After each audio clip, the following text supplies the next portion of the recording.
Sir CM sir నీకు దండం sir. నేను ఇప్పుడు 20 సంవత్సరాల నుంచి చేస్తున్నా సార్. నేను హాస్టల్లో జాయిన్ అయినప్పుడు మా ఆయన 10 సంవత్సరాల నుంచి బాగున్నాడు. ఆయనకు అంత వాటిలో ఆయనకు షుగర్ వస్తే ఆయనకు రొట్టె చేయలేక గట్టిగా ఉండలేక నేను పొద్దున్న 24 గంటల డ్యూటీకి వెళ్ళిపోయినా సార్. నాకు 2 ఆడపిల్లలు, నాకు భూమి లేదు, ఇల్లు లేదు, ఏం లేదు సార్. నా ఊర్లో నా కళ్ళన్నీ పోయినా సార్. గుడ్డిగా అయిపోయినా. నా పెద్ద బిడ్డ పెళ్లి చేస్తే అందరి దగ్గర అప్పు అడిగి అందరు ఒడి లింపుకొని నా బిడ్డ పెళ్లి చేసిన సార్. ఇంకో అమ్మాయి 24 సంవత్సరాల పాప ఉంది సార్. నా దగ్గర డబ్బులు లేవు సార్. నేను ఎక్కడ ఊరి పెట్టుకొని చాలని అనిపిస్తుంది సార్. నాకు నిజంగా నాకు ఎవరు లేరు సార్. వెనక లేదు, ముందు లేదు. నాకు ఎవరు చెప్పినా నేను ఎవరి మాట పట్టించుకోను సార్. నా కష్టం ఏదో నేను బతుకుతున్నా. కట్టెల పొయ్యి మీద పని చేసిన, వంట చేసిన. 200 మంది, 300 మంది, 500 మంది అయ్యారు సార్. నేను హెడ్ కుక్కు సార్. నాకు హెడ్ కుక్కు అంతే. 2200, 2200 అలాగలా చేసుకొచ్చిన కట్టెల పొయ్యి సార్. ఎంత వస్తుంది? 9500 సార్. 750 అంతే. రోజు కూలి మీ బతుకులు బాగుంటాయి. 1000 రూపాయలు సార్. ఏం చేయాలి సార్? నా కర్మ. మా భర్త గవర్నమెంట్ అవుతుందమ్మా, 1 రూపాయతోటనే చేయాలని పెట్టిపోయింది సార్.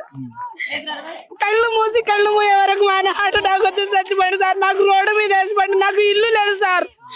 నాకు ఏ పాలల దగ్గర చేయలేదు. నా పిల్లలకు నేను అడిగి మా అన్న ఎవరి దగ్గర రానిస్తలేరు సార్. నీకు పొద్దున్నే హాస్టల్ ఎవరింటికి రావు, చుట్టం రావు అని అందరు నాకు దూరం చేశారు సార్. భర్తతోటి దూరమైన, పిల్లలతో దూరమైన. మా బతుకు చాలా బాధ ఘోరంగా ఉంది. హాస్టల్లో పడ్డా సార్. నాకు నడుములకు దెబ్బ తాకింది సార్. 3 నెలలు సార్. నాకు చికెన్ గునే వచ్చింది. ఇది మళ్ళేమో ఏమంటారు కదా, నాకు 500 మందికి ఉంటాయడం అంటే ఆశమాషి కాదు. నిమ్మనే వచ్చేసింది సార్. ఇగో మాస్క్ పెట్టుకొని తిరిగిన, దగ్గు, జ్వరం. 3 నెలలు పండుకున్నా. అదే పండుకున్నా కానీ డ్యూటీ చేసిన సార్. ఎప్పుడో ఇంటికాడ ఉండలేదు. లీవ్ లేవు, మాకు హాలిడే లేదు, ఏం లేదు. నాకు ఒక పాప ఉంది, ఒక బాబు సార్. నాకు నా పాప పెళ్లికి ఉంది. ఎవరి దగ్గర అప్పుయినా మీ దగ్గర జీతం ఎంత అమ్మా నీకు, నేను ఎందుకు ఇవ్వాలమ్మా నేను అని అడుగుతారు సార్. ఎవరు ఇస్తలేరు. నా బిడ్డకు ఇప్పుడు కావాలంటే 10 లక్షల రూపాయలు కావాలి. నేను ఏడికెళ్తా సార్. జానడు పొట్ట కోసం ఏం లేదు సార్ మా దగ్గర. దయచేసి కేసీఆర్ సార్ ఆయన కోరినాము. ఆయన కాదు, కేసీఆర్ సార్ కోరినాము. ఆయన చేయలేదు సార్. ఆయన కాళ్ళలో పడ్డాం. ఎమ్మెల్యే కాళ్ళలో పడ్డా. ఎవరెవరు వచ్చినారు ఆడ పెద్ద పెద్ద నాయకులు అందరు కాళ్ళలో పడ్డా. కానీ ఎవరు నాకు అన్యాయమే చేస్తారు. కానీ దగ్గర న్యాయం ఎవరు చేస్తలేరు సార్. అన్న రేవంత్ అన్న కాలు మొక్తా. నేను నీ చెల్లెలాగా, నేను ఆడిపిల్ల ఉన్నా. నాకు ఒక బిడ్డ ఉంది. దయచేసి నా బాధ కళ్ళు పోయినాయి అన్న. నాయి గుడ్డిదాన్ని అయిపోయినా అన్న. నేను చాలా ఇబ్బందిలో ఉన్నా. ఆదుకో మమ్మల్ని. నీకు దయచేసి చెప్తున్నా, ఒక తండ్రి లాగా, ఒక దేవుడు లాగా. నా బాధ చూడన్నా. నీ కాలు మొక్తా. మాకు రెగ్యులర్ అయినా చేయి, జీతమైనా పెంచనా. నీకు పుణ్యం ఉంటది. మా కష్టాలు చూడు, మా బాధలు చూడు. నా మన్మరాలు ఉన్నారు. వాళ్ళు 1 రూపాయి అడిగితే నా దగ్గర 1 రూపాయి లేదు ఆయన. నెలకు ఎప్పుడో వస్తాయి 9,000. చిన్న చిన్న పిల్లలు ఉన్నారు. పైసలు అడిగితే 10 రూపాయలు లేవు నా దగ్గర. ఇల్లు కిరాయి కట్టుకొని ఉన్నావు. ఏడ మధ్యలో ఎప్పుడు అడుగుతారో తెలియరు. ఈ సార్ వస్తుండు, ఆ సార్ వస్తుండని మాకు బియ్యం బస్తాలు అన్ని మోపిస్తారు. మోపించి మా రెక్కలన్నీ ఆగం చేసిర్రు. లాస్ట్ మాకు తినేదానికి తిండి లేదు సార్. తినేదానికి తిండి లేదు మాకు. ఆ రోజు సార్ మీరు అన్నిటికీ మేము ముందుంటామమ్మా. ఆయనకు గద దించాలి, కేసీఆర్ కి గద దించాలి. మన గద దింస్తేనే మన కాంగ్రెస్ వస్తేనే మనం మీకు పర్మనెంట్ చేస్తా అని చెప్పిండు. నీకు చెప్పినాక మేము అందరికి ప్రచారం చేసినాం సార్. మా బాధ చెప్పుకోవాలంటే ఎన్నో బాధలు ఉన్నాయి. కానీ మేము చాలా కష్టం ఉంది. నాకు చాలా ఇబ్బంది ఉంది. నేను ఇప్పుడు ఎడైనా పడి చాలా చచ్చిపోతా. నాకు ఒక బిడ్డ ఉంది. నా బిడ్డ చదువుకుంటుంది. అలా చదువు లేదు, ఏం లేదు. మంచాల కస్తూర్బా అసలు మంచాల మండలి దగ్గర. నాది బోడకుండలో మొత్తం ఇంక్వైరీ చేసుకోరు. నా పేరు మీద ఇల్లు లేదు, భూమి లేదు, ఏం లేదు. అనాథ అంటే అనాథ. బయట పడేసిపోయింది మమ్మల్ని. హాస్టల్ వల్ల ఆగమైపోయినా నేను. ఏం లేదు. ఎవరి దగ్గర చేయలే, నాకు ఎవరు చేయలే.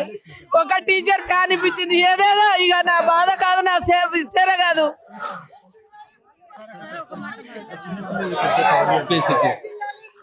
ఏం కాదమ్మా, టెన్షన్ తీసుకో. దయచేసి మమ్మల్ని బాధ పెట్టకన్నా. నీ కాలు మొక్కుతా అన్నా. మాకు ఎట్లయినా రెగ్యులర్ చేయన్నా. నీ పుణ్యం ఉంటదన్నా. అన్న మా బాధలని చూడన్నా మా పేదోళ్ళం ఆడపిల్లలం సార్, మేము బాయిలో పడ్డాం సార్, మొత్తం అందరం బాయిలనే ఉన్నాం. ఇప్పుడు మాకు తేలాలన్నా నీకు తేల్చా నీవేయాలన్నా, నీకు పుణ్యం ఉంటది, నీ మీదనే ఆశతోటి ఆధారతోటి ఉన్నాం సార్.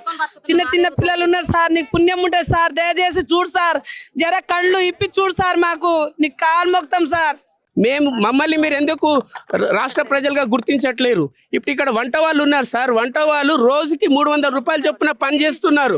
300 రూపాయలు చొప్పున పని చేస్తున్నారు, 3 పూటలు వండుతున్నారు. వాళ్ళ పరిస్థితి ఏం కావాలా? మీకు క్షేత్రస్థాయిలో పనిచేసేటోళ్ళు కేజీబీలే కానివ్వండి, స్కూళ్ళలో కానిచ్చే ప్రతి ఒక్క ఉద్యోగి వాళ్ళకి ఇచ్చే జీతాలు వేతనాలు సరిపడవు. ఇప్పుడు పెరుగుతున్న ధరలకు మీరు ఇస్తున్న జీతాలు ఎక్కడ సరిపోతాయి సార్? మీరు అప్పుడు ఇచ్చిన జీతాలు ఆ 15 సంవత్సరాల క్రితం నడిచినాయేమో. ఇప్పుడు ఉన్న పరిస్థితుల్లో మాకు అసలు రోజు గడవడమే కష్టమైపోతుంది. ఇంకొకటి మీరు స్పందించడము చాలా లేటుగా స్పందించినారు. మీ మంత్రులందరూ ఏమంటున్నారు? న్యాయపరమైన చిక్కులు వస్తాయి, హైకోర్టు మనకు ఆదేశాలు ఇచ్చింది అని. సార్, హైకోర్టు కన్నా సుప్రీంకోర్టు గొప్ప సార్. సుప్రీంకోర్టే చెప్పింది మాకు రెగ్యులరైజ్ చేయాలి అనేసి. కాంట్రాక్ట్ ప్రాతిపదికన నియమితులైన ఏ ఉద్యోగస్తుడైనా సరే రెగ్యులరైజ్కి హక్కుదారుడు అనేసి సుప్రీంకోర్టే చెప్పింది.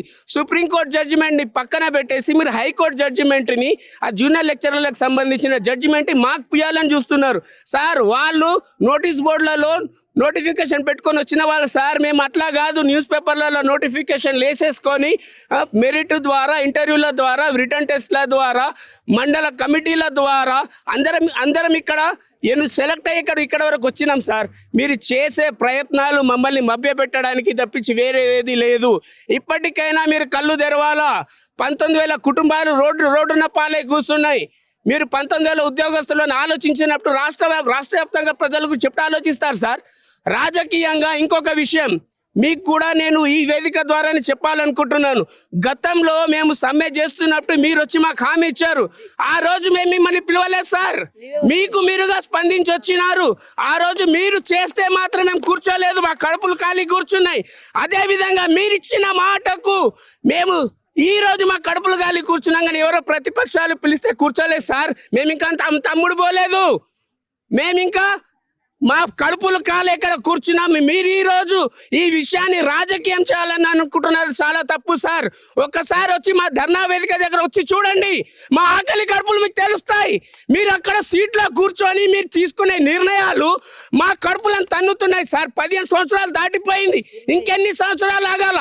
కొందరు ఉద్యోగస్తులు 20 సంవత్సరాలు దాటిపోయినాయి, ఇంకొక 1-2 నెలల రిటైర్మెంట్లకు ఉన్నారు సార్. వాళ్ళ జీవితాలు ఏం కావాలి సార్? ఇలా చూడండి, ఇక్కడ పరిస్థితులు చూపించండి సార్. మా ఉద్యోగస్తుల పరిస్థితులు చూపించండి. ఇంకెప్పుడు మీరు కళ్ళు తెరుస్తారు సార్? మీరు ఇంకెప్పుడు కళ్ళు తెరుస్తారు? మేము ఒకటి న్యాయమైన డిమాండ్ రెగ్యులరైజ్ చేయాలా. మేము కూడా ఇంకొకటి చెప్తున్నాం సార్, మీకు ఒకవేళ ఆర్థిక పరమైన సమస్యలు వస్తే మా ఉన్న జీతాలకే రెగ్యులర్ చేయండి. మాకు ఇప్పుడు ఇస్తున్న జీతాలకే రెగ్యులర్ చేయండి, మాకు ఒక భరోసా అనేది ఉంటుంది. దయచేసి సీఎం గారు క్షమించాలా, మిమ్మల్ని తప్పు అనుకున్నా సరే. మా ఉద్యోగులందరూ కోరుకుంటున్నది ఒకటే, కాంగ్రెస్ హయాంలోనే జరుగుతుంది, ఆ నమ్మకం కూడా మాకుంది. దయచేసి మమ్మల్ని రెగ్యులర్ చేయాలని కోరుకుంటున్నాం. ఒకవేళ రెగ్యులర్ చేయకపోతే 19,000 కుటుంబాలు రోడ్డును ఎక్కితే బాగుండదు సార్. అందరు ఉసురు పోసుకొని పోతారు. గతంలో కూడా ఒక సీఎం గారు మా కడుపులు కొట్టినాడు, ఆయన ఫామ్ హౌస్ లో కూర్చున్నాడు. మీరు కూడా మా కడుపులు కొడితే మీరు ఫామ్ హౌస్ వెతుకోవాల్సిన పరిస్థితి వస్తుంది సార్. ఇది మాత్రం తస్మాత్ జాగ్రత్త. సమగ్ర శిక్ష ఉద్యోగులు కడుపులు గాలి ఉన్నాయి. ఈ ఆకలి కడుపులు ఎక్కువ రోజులు ఉండవు సార్. ఎవరు ఏమన్నా అనుకోనివ్వండి, మా లక్ష్యం ఒక్కటే, రెగ్యులర్ సాధించాలి. ఎస్ఎస్సీ ఉద్యోగుల ఐక్యత. నమస్తే సార్ అందరికి. వంట పని చేస్తారు మీరు? నేను వర్క్ చేస్తాం సార్. మేము హాస్టల్లో కేజీబీ హాస్టల్లో వంట చేస్తాము సార్. మాకు 6 గంటలకు పోతే మళ్ళీ రిటర్న్ 6 గంటలకు రావాలండి సార్. మేము వస్తే ఏం చేయాలంటే మేము పొద్దున్న నుంచి సాయంత్రం వరకు పని చేయాలి సార్. అంటే 8వ తరగతి పిల్లల నుంచి తెచ్చారు సార్ స్టార్టింగ్ నుంచి. తర్వాత 8 చదువుకో అదే మళ్ళా ఎక్కడ వెళ్ళి చదువుకుంటారని 10th వరకు పెట్టి సార్. 10th వరకు పెంచిన తర్వాత మాకు జీతాలు పెంచాలి కదా సార్, జీతాలు లేదు. మాకు రెగ్యులర్ చేయాలి కదా సార్, చెయ్యలేదు. అది లేకుండా ఇది లేకుండా మళ్ళీ 12 పెంచినావు సార్. నువ్వు 12కు అదే జీతమా సార్? మేము గొడ్డు చాకరీ చేయాలా? మేము మనుషులమా పశువా? మేము మనుషులమే కదా సార్. మేము బాయ్స్ పని చేయడం మేమే, లేడీస్ పని చేయడానికి మేమే. ఎంత ఉంటారు ఒక రెసిడెన్షియల్ లో ఎంత మంది ఉంటారు? 400 మంది ఉన్నారు మంది మీరు ఎంప్లాయీస్ ఎంప్లాయీస్. 12 మంది 10 మంది ఉంటాం సార్. 10 మంది ఉంటారు. అవును, మా స్టాఫ్ అంటే 10 మంది ఉంటాం సార్. అందులో మేము ప్రతి ఒక్కటి సార్, వాచ్మెన్ నుంచి క్యావెంజర్ నుంచి ప్రతి విషయంలో అన్ని మేమే సార్. అన్ని లేడీసే సార్.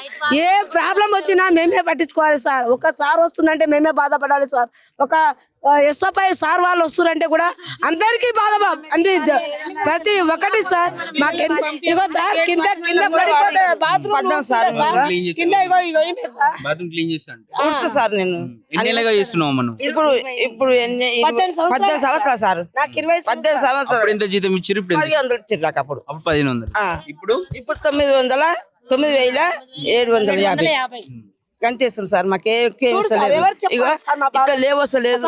నెత్తి కట్టుకోరాక సార్. ఇగో అన్నం గిన్నె పట్టుకొని ఇట్లా కూర్చోరా ఇగో ఇట్లా వస్తుంది నోటికాడికి. ఇప్పటికైనా ఒక చేతి ఒకసారి చేస్తున్నా సార్. నేను ఆడపిల్లలకు న్యాయం చేస్తా అని చెప్పినావు కదా సార్ నువ్వు.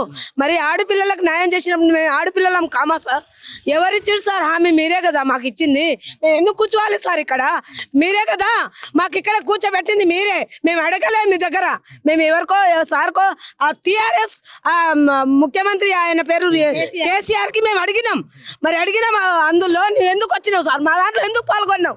అందుకే నీ మాకు పర్మిట్ చేయవలసిందే సార్. మేము కోరేది ఒకటే సార్, మేము ఆడపిల్లలని నువ్వు ఎంతో ఆనందంగా చెప్తావు కదా. ఆడపిల్లలతోటి నువ్వు మంచిగా పని చెప్పించుకొని మాతోటి అమ్మ వద్దు మాట ఇచ్చినందుకు ఓటేసి మనిషికి సార్, మనిషికి మా పిల్లలు గాని మా చుట్టాలు గాని ప్రతి ఒక్కరికి మేము చెప్పి మేము ఓటేసి మీకు గెలిపించుకున్నాం సార్. మా సార్ వాళ్ళకు అందరికీ మేము ఒకటే మాట మీద ఉండి మా కుటుంబం అందరికీ చెప్పి మా చుట్టాలు సార్ మేము ఇక్కడ మేము చుట్టాల దూరమైనాం, ఇక్కడ పాలలో దూరమైనాం, ఇక్కడ మా పిల్లలకు దూరమైనాం. మా పిల్లలకు మేము పోషించలేకపోయినాం. వేరే పిల్లలకు మా పిల్లలను కొని పోషిస్తున్నాం సార్. అక్కడ మా పిల్లలను అక్కడ వదిలేసుకున్నాం సార్. మేము ఎక్కడ సాగుపోతలేము సార్. ఎక్కడ పండుగ లేదు సార్. ఒక పూట లేదు సార్ మాకు ప్రతి విషయంలో సార్. మేము భయపడుకుంటా ఏ సార్ వస్తారో ఏ మేడం వస్తారో అదే భయం సార్. ఎప్పుడు చూసినా అదే బాధ, అదే కష్టం సార్. మాకు ప్రతి విషయంలో బాధ సార్. Thank you sir. ఏమనుకోండి సార్.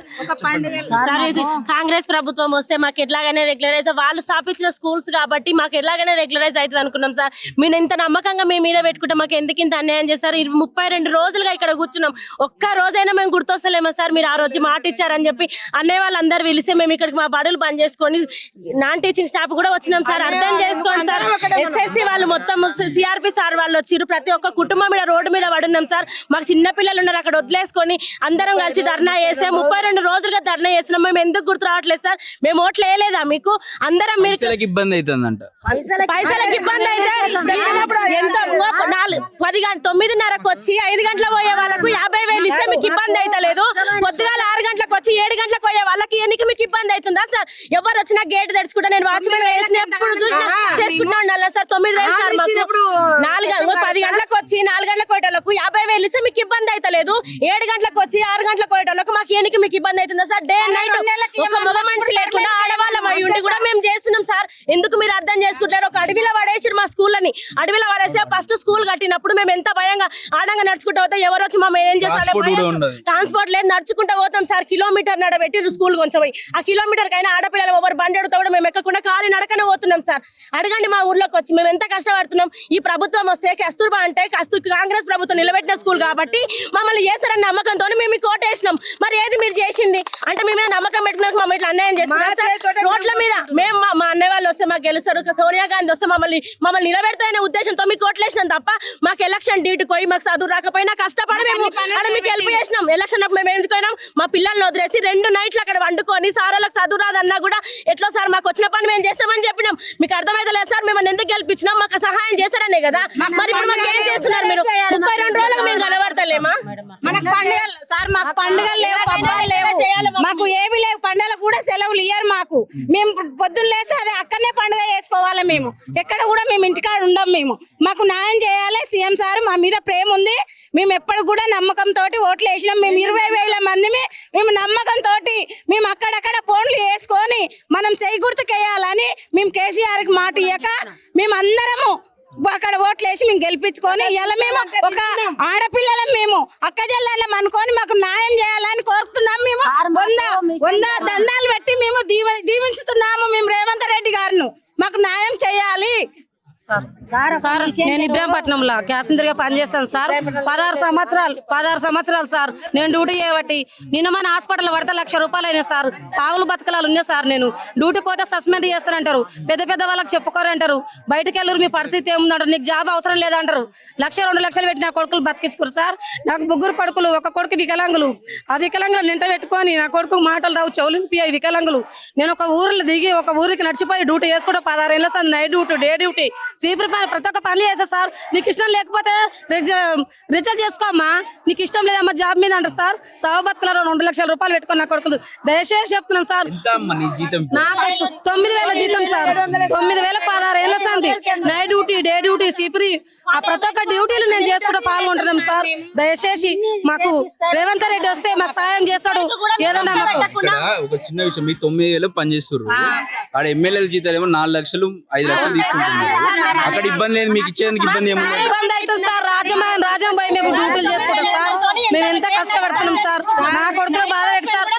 నైట్ డ్యూటీ చేస్తే సార్ మా ఆయన దోలుకొని పోవాలి, మా అత్తను దోలుకొని పోవాలి, నా పిల్లలు ఇంట్లో వండబెట్టాలి, తలుపు దగ్గర పెట్టి తాళం చేసుకొని పోవాలి సార్. మాకు రెగ్యులర్ వయసు చేయాలి సార్. దయచేసి చెప్తున్నా సార్, మేము ఆడపిల్లలకు అందుబాటులో ఉంటాము. మేము ఆడపిల్లలకు మా ఆశీర్వాదాలు ఉంటాయి. ఆగమ్మా, ఆశీర్వాదాలు ఉంటాయని అన్నావు కదా, మా ఆశీర్వాదాలు ఉంచుకో సార్. నువ్వు ఆడపిల్లలం సార్. మేము ఆడపిల్లలం సార్. దండం వేస్తున్నాం సార్. నీకు రోజు మాకిస్తే నీకు పాలక సేకం చేస్తాం సార్. పాలక సేకం చేస్తాం సార్. సార్ నీకు దండం పెడతాం సార్. మా అన్నలు, మా అక్క చెల్లెళ్ళు, మా పిల్లలు ఎక్కడో వదిలేసుకొని ఇక్కడ వచ్చి మిమ్మల్ని అందరినీ కోటీశ్వరి చేస్తా అని చెప్పేసి చెప్తా ఉండే. లాస్ట్ రోడ్ మీద ఉన్నాం సార్. ఎక్కడ తిండి తిప్పలేదు సార్. మాకు ఇల్లు సంసారం లేదు సార్. మా పిల్లలు ఎక్కడో ఉన్నారు. మా ఫ్యామిలీ లేదు సార్. మా భర్తలు చాలా మంది వాళ్ళకు భర్త లేరు సార్. మేము అసలు భర్త లేని వాళ్ళం సార్. 20 సంవత్సరాల నుంచి చేస్తున్నాం సార్. Thank you sir. మీరు ఏమైనా అనుకోండి సార్. మా బాధ చాలా ఇబ్బంది. సార్ చూస్తాడు, సార్ చెప్పండి. అదే సార్ నేను చెప్తున్నా సార్. అదే సార్ ఫోన్ చేసి 28 ఏళ్ళ నేను చేయబట్టి మెసెంజర్ను 28 ఏళ్ళ సార్ పని చేస్తే 8 గంటలకు వచ్చి ఊడుసా అంటాడు, నీళ్లు పెట్ట అంటాడు, పిండిదేమంటాడు, పిండి తీసుకోమంటాడు, పిండి తీసుకుపోవాలి, బెల్లంనారు వచ్చింది అంటాడు. పిల్లలకు బట్టలు వస్తే నేనే తీసుకోవాలి, నేనే ఉడవాలి, నేనే చేయాలి. 28 ఏళ్ళ నేను చేయబట్టి నాకు ఎత్తిసారి 11,000 రూపాయలు ఇస్తాడు. మీకు పర్మనెంట్లు చేస్తాను, మీకు దండాలు పెడతాం ఎట్లనైనా చేసి మమ్మల్ని అయితే ఇన్ని నమస్కారాలు. హాస్టల్ కు 12వ తరగతి పెట్టిండు, 8వ తరగతి నుంచి మమ్మల్ని పెట్టిండు సారు. కాలేజీలలో మేమే ఊకాలే, హాస్టల్లో మేమే ఊకాలి. ఒక్క సీపర్, ఒక్క కావెంజర్, 40-50 బాత్రూమ్లు ఒక్కది కడగాలి. నేను ఒక్కదాన్ని 6 ఫ్లోర్లు ఒక్కదాన్ని ఊకాలి సార్. నేను సరే మేము ఎట్లయినా చేస్తున్నాం, ఎట్లా చాకీరు. మేము నిరుపేదలం సారు, మాకు న్యాయం చేయాలి. సీఎం సారు మాకు న్యాయం చేయాలి. దయచేసి వందనాలు నీకు, నిన్ను బతలాడుతున్నాం మేము సార్. మేము ఈ 10-11 సంవత్సరాలు అవుతుంది మేము అక్కడ చేయబట్టి. మేము లేడీస్ అన్ని పనులు చేయాలి, ఒకటే పని కాదు. అక్కడ స్టాక్ వస్తే మేమే మోయాలి, బియ్యం వస్తే మేమే మోయాలి, అన్ని మేమే చేయాలి. అన్ని అక్కడ బాయ్స్ లేడు, అందరు లేడీస్లే చేస్తాం సార్. అన్ని బాధలు పడుకుంటా 3,000 1,500 నుంచి చేసుకొస్తున్నాము. ఇప్పుడు అవుతుందో రేపు అవుతుందో రెగ్యులేట్ చేస్తారని చేస్తున్నాం సార్. ఇప్పుడు మీరే చూడాలి సార్. మీరు చెప్పిన మాటనే కదా సార్ పర్మిట్ చేయమని మేము బతలాడుకుంటున్నాం సార్. ఈ ఒక్కసారి క్షమించండి. మేము ఎప్పుడు మా పిల్లలకు అందరికి వదిలిపెట్టి, మా పిల్లలు పొద్దుగాల వస్తే నైట్ గిట్టంగా అదే తింటారు సార్. మేము పొద్దుగాల వస్తే నైట్ గిట్టంగా అక్కడనే డ్యూటీలు చేసుకుంటుంటాము. మా ఇంటిది ఇడిచి పెడుతున్నాం, మా పిల్లలని మేము చూస్తున్నాం సార్. ఇక్కడ మీరు ఒక్కసారి చూడండి సార్. మాకు మేమందరం లేడీస్లే, అక్కడ బాయ్స్ లేరు. నైట్ డ్యూటీలు చేస్తున్నాం, డే డ్యూటీలు చేస్తున్నాం, అన్ని చేస్తాం సార్. మీరు ఒక్కసారి మా కళ్ళు ఇప్పి చూడండి సార్. మేము మీకు చేతులేసి మొక్కుతున్నాం సార్. ఈ ఒక్కసారి